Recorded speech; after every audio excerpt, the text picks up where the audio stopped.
Hello everybody. Today I am talking about the connection between depression and adrenal fatigue, or depression and a hormonal imbalance. I wrote a blog about this, so make sure you go check it out in the link tree in our profile. And I do share 3 really powerful self-help strategies for depression that are pretty unique, so you want to go check those out. And what I wanted to pop on today and talk about briefly, which is this part of the depression discussion that I feel like is often part of the discussion that is left out, an important piece. And my intention is that when we can see this connection, that somehow it lightens up our world a little bit and makes it easier to think that we're not, if we have depression or if we suffer from depression in any way or severe anxiety, that there is a way out. There is a way for it to get better. It's not something that you have to have for the rest of your life, or it's a way that you can really get it under control.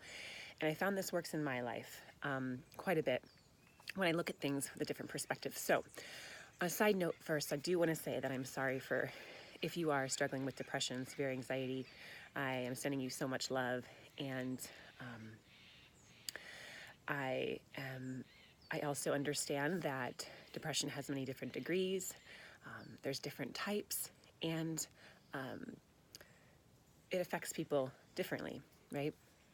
So there are actually so many different theories about what is the cause of depression and what is like the source of it, and that's interesting.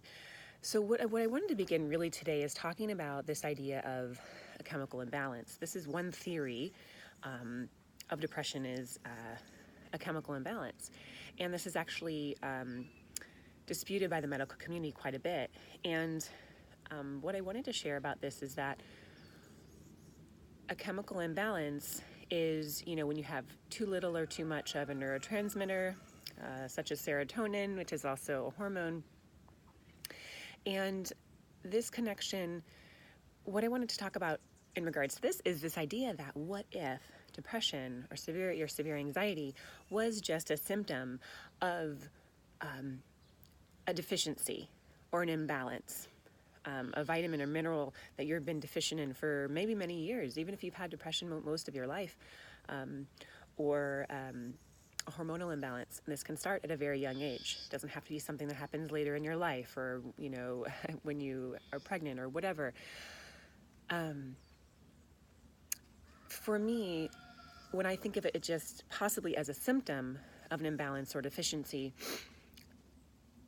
I personally, that makes it feel lighter for me, like, okay, then I can do something about it. Sometimes when we get a diagnosis, cancer, depression, whatever it is, we feel like it's like when we say we have a diagnosis, when we say we have something, it locks it in our body and our mind.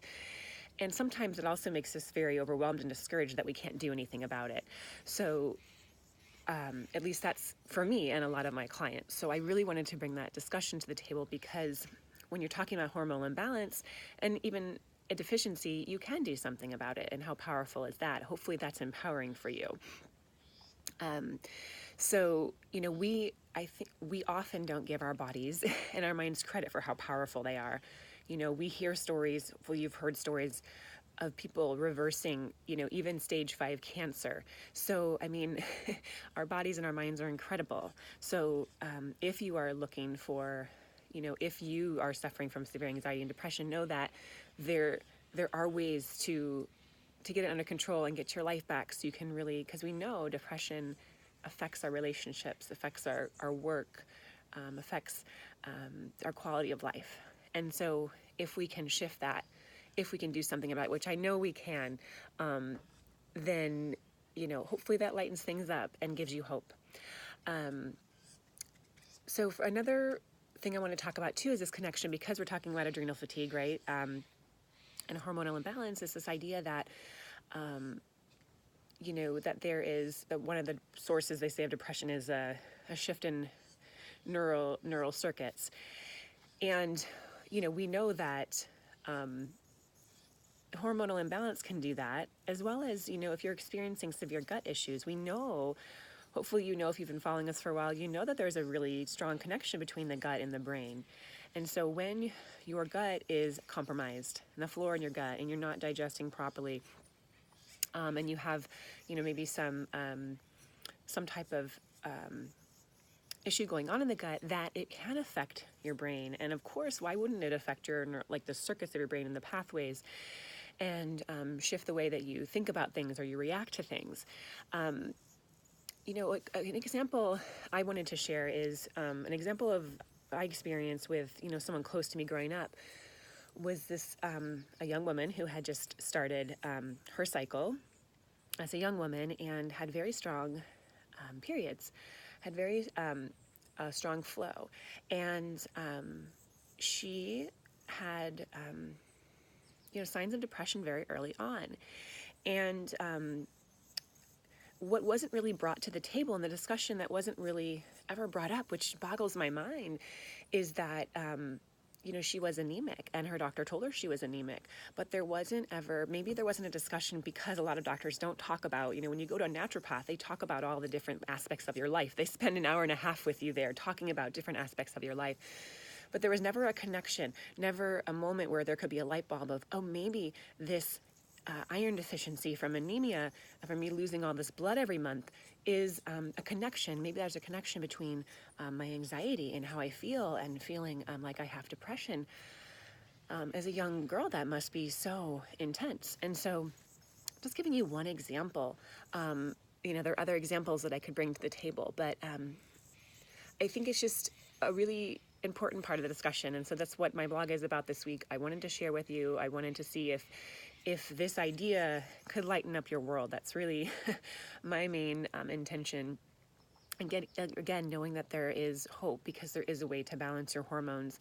And also, what I wrote about in the blog is, like, just because your doctors tell you your hormones are fine, please don't believe that that's the whole story. I share a story in the blog about this for myself, because I went and I was told, even after not being able to have children for about a year, I was having trouble getting pregnant. And I was told my hormones were fine by my OB. And I was not willing to settle for that. And so I was already into alternative doctors and holistic healing. So I went to an acupuncturist, and she tested me she took, the very popular 4-point cortisol saliva test. And it turned out that the test came back where I had very, very low, excuse me, I'm blanking. I was barely making any DHEA. My cortisol was super low. My progesterone was super low. That's the precursor to pregnenolone. I'm sorry, and so, yeah. So anyway, those are just some of the things that were going on. So super low cortisol. I was stage 3. My body was barely making enough DHEA, and I had very low progesterone. And I have to tell you that after a few months, I literally, most of my symptoms just went away, and I was pregnant within a few months of, taking the supplements and kind of shifting my whole lifestyle, shifting my diet. It was really amazing. And I just think, if I never would have gone to this naturopath or this acupuncturist, would I have gone down the road of the traditional, very invasive and very intense, protocols for infertility, like IVF and so on. And I just think of all the women out there who do go through that. And maybe some of them have, reached out and talked to other doctors and alternative doctors and naturopaths, and that's totally great. And I'm no judgment of anybody and what anyone wants to do and how they want to go through the experience. There's absolutely no judgment. But just for those who want something different but don't even have access to it, that makes me pretty sad. So I just wanted to bring this conversation to the table. And just know that if you are suffering, most likely you're here because you have adrenal fatigue or symptoms of adrenal insufficiency, and you suffer from anxiety or depression, whether you've had it for years, whether you've, just starting to experience it or believe that's an issue for you, just making sure that you can, you can do whatever you want. But know that if you are looking for a different way out, if you don't necessarily want to get on medication, or if you are on medication but you just want other coping strategies, to just self-help strategies to deal with it, I have left a few in the blog. And then also we'll be following up in about a week or so. My partner at healyouradrenalfatigue.com, she's amazing. She's our holistic nutritionist and a hormone expert.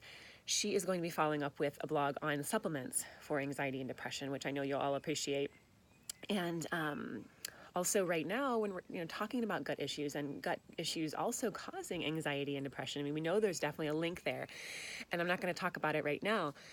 But if you are suffering from gut issues, until next Wednesday, we have our gut program, which has been created by our holistic nutritionist and hormone expert.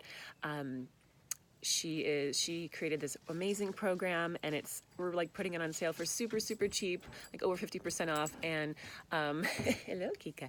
And we wanted to let you know that that's going on. If you have any interest, it's a great program. It really just, each part of the program walks you through it. So it's not just about like learning what your issues are, but and the root of everything, but really but really guiding you each week through a diet, through supplements that you need for each part of the process, like really giving you a step-by-step of how you can get rid of your gut issues, like step by step by step, because there is a way to do it that's much easier and takes much less time and actually is productive and effective.